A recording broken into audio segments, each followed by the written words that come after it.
Bonjour, bienvenue dans la série sur les échecs. Alors, nous allons parler maintenant de l'ouverture de colonne ou de diagonale à l'aile roi. Toujours pour l'attaque du roc. Et voici une position qui est issue de la partie Averbach-Pano à Buenos Aires en 1954. Ne vous inquiétez pas de cette pièce-là, elle remplace temporairement un pion que j'ai égaré, mais c'était pas grave. Alors, caractéristique de la position, ici, le centre est totalement fermé. Il est bloqué. C'est typiquement ce qu'on appelle une formation Benoni. Ensuite, du fait que les Noirs ont mis leur fou en fianchetto, les pions du roi sont affaiblis, ils ont bougé, et ils peuvent être une cible. Donc, les Blancs décident d'ouvrir le jeu à l'aile roi. Les Noirs, par contre, ne peuvent pas en faire autant à l'aile dame, où ce serait nettement plus difficile.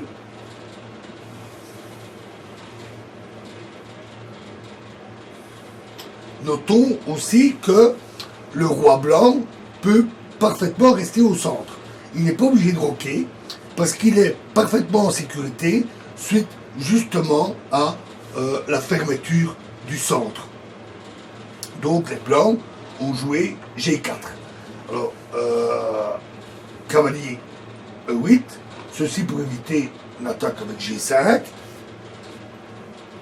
et s'offrir un peu plus d'espace. H4. Alors,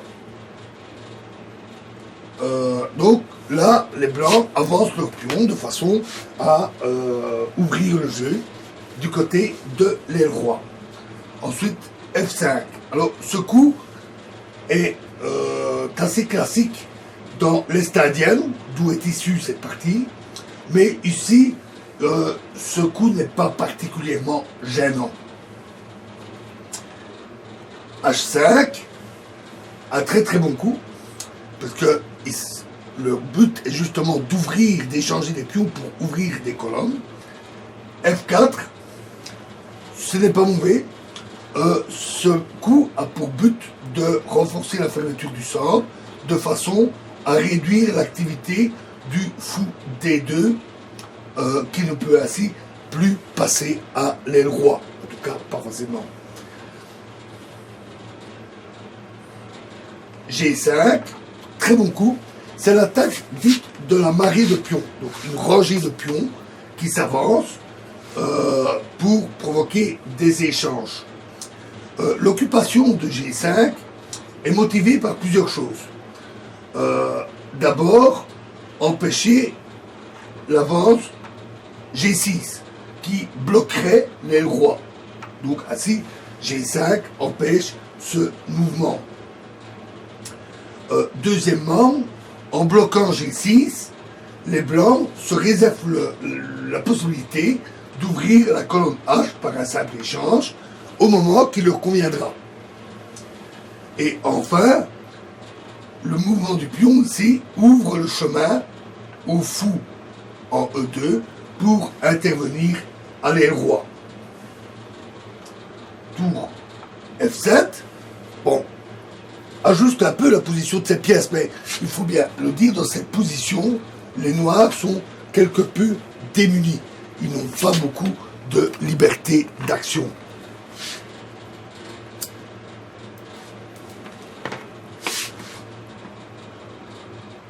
Fou G4. Donc voilà, les pièces se positionnent. Dame D8 ramène des forces en prévision de cette bagarre.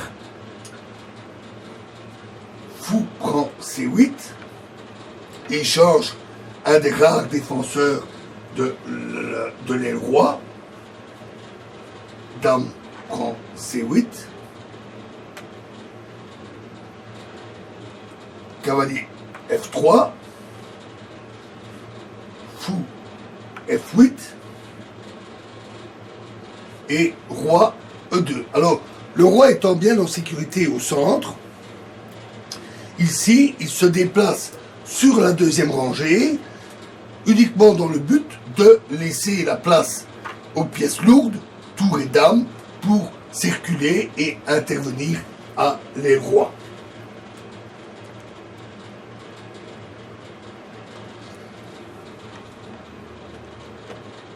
Tour G7.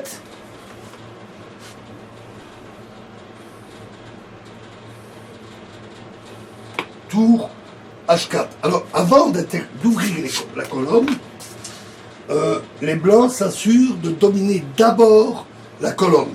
C'est une règle capitale générale. Si on ouvre une colonne, c'est pour pouvoir s'en servir. Il ne faut évidemment pas laisser le loisir à l'adversaire d'en profiter. Il faut donc d'abord être sûr de dominer cette colonne. Cavalier D7 continue à ramener des défenseurs. Et maintenant, oui, ouvre la colonne. H prend G6, H prend G6. Et Dame G1.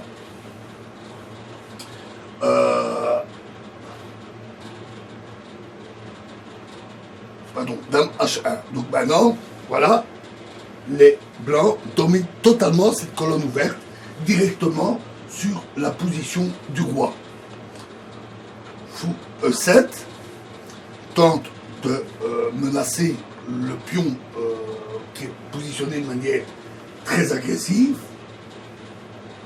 Tour H8 échec.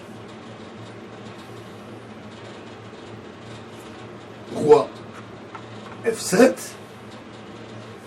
Dame H6. Donc la position des blancs devient vraiment très très agressive. Cavalier F8. Donc ici, tente à nouveau de se défendre, en particulier son pion G6, qui est maintenant un pion isolé, un pion faible. Tour H1 continue à ramener les forces que le roi a permis de laisser passer. Tour B8. Alors, les noirs n'ont pas l'ombre d'une contre-attaque. Et l'attaque des blancs exige un renforcement. Les trois pièces légères, ici, n'exercent aucune activité agressive. Donc, les noirs sont vraiment diminués dans cette position. Alors, maintenant, un très bon coup, fou prend F4. Alors,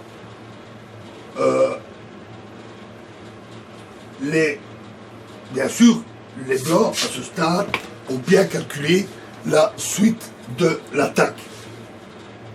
Ce coup lève un obstacle au prix d'un sacrifice pour ouvrir le jeu au centre et attaquer le roi.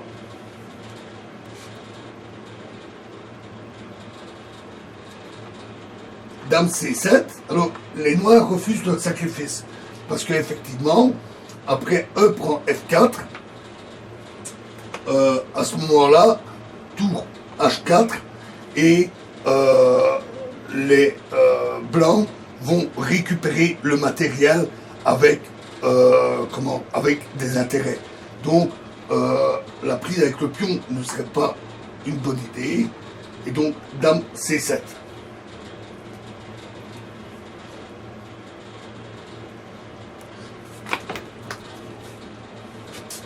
Dame H2, à nouveau un très bon coup, se lance maintenant à la conquête de la case E5 pour se positionner dans le centre vers le roi. Ça menace F prend E5,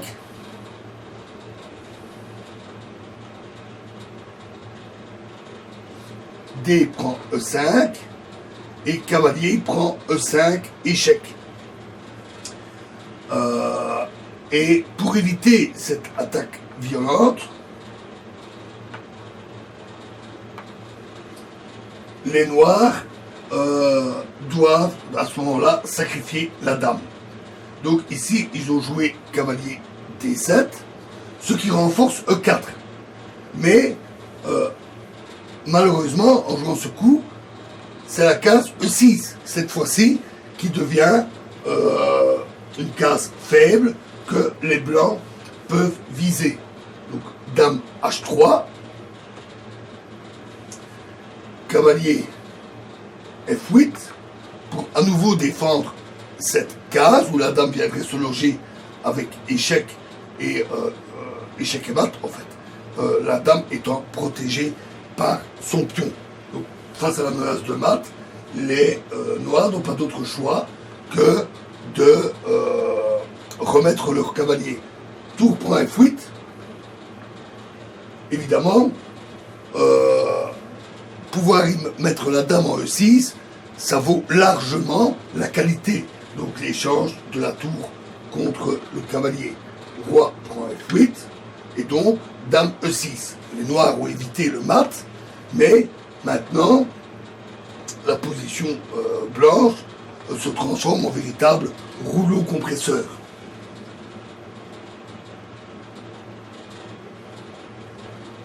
Donc, tour G8, cavalier H4, avec une menace de mat en 3 coups. Cavalier prend G6, tour prend G6, tour H8, et roi G7, tour H8 et échec, roi G7, et dame G8, échec et mat.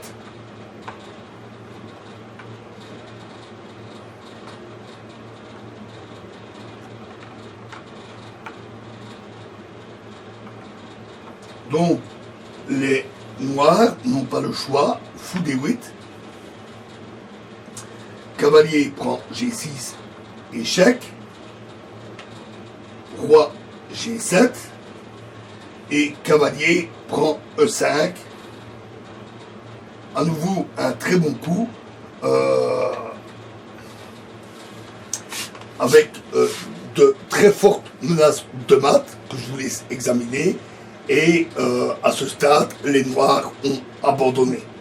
Donc, on a assisté là à une très belle manœuvre d'ouverture des lignes à l'aile roi et à une concentration des forces blanches, notamment par l'arrivée des pièces lourdes à l'aile roi, en profitant du centre qui était complètement bloqué.